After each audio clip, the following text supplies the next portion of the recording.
33 ekor burung nuri hasil penyelundupan dititipkan ke BKSDA Maluku.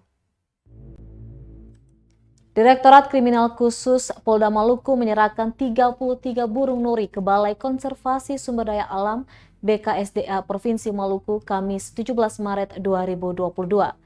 Kasubdit 4 Tipiter Ditreskrimsus Polda Maluku, Kompol Asmar Sena menyatakan puluhan burung itu dititipkan hingga pelimpahan berkas tersangka berinisial HL dan barang bukti ke Jaksa Penuntut Umum Kejaksaan Tinggi Maluku.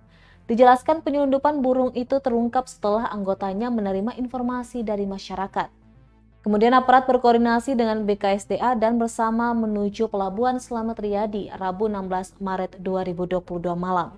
Puluhan burung itu diselundupkan dari Namrole, Kabupaten Buru Selatan oleh HL 68 tahun.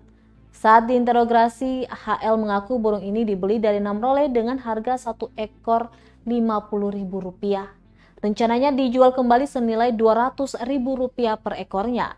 HL pun disebut melanggar pasal 40 ayat 2 junto pasal 41 ayat 2 huruf B Undang-Undang Republik Indonesia Nomor 65 Tahun 1990 tentang konservasi sumber daya alam hayati dan ekosistemnya, maka HL ditetapkan sebagai tersangka.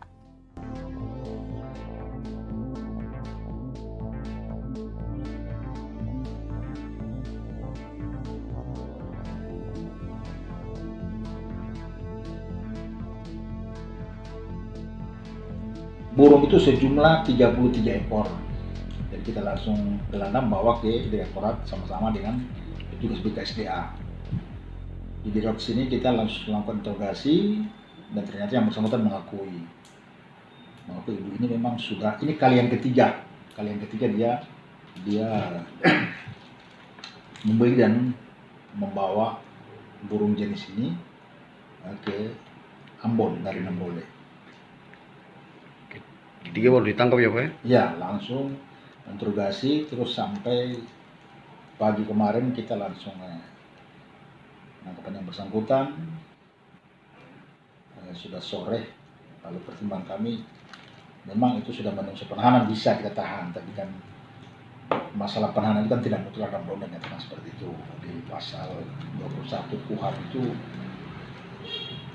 tidak mutlak penahanan. Walaupun memang pasalnya ancaman hukumannya bisa ditahan, kan dia di atas 5 tahun itu 5 tahun ke atas bisa kita tahan. Tapi dengan pertimbangan kami dari penyidik untuk yang bersangkutan bisa wajib lapor. Nah, jadi melalui kuasa hukumnya dengan keluarganya datang kemarin, ibu juga pasien sudah tua juga, sudah tuli juga pasien tidak mungkin. Jadi makanya pertimbangan Pak Direktur sudahlah kita suruh ibu itu wajib lapor saja. Jadi setiap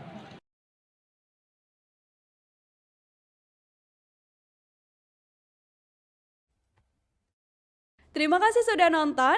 Jangan lupa like, subscribe, dan share ya.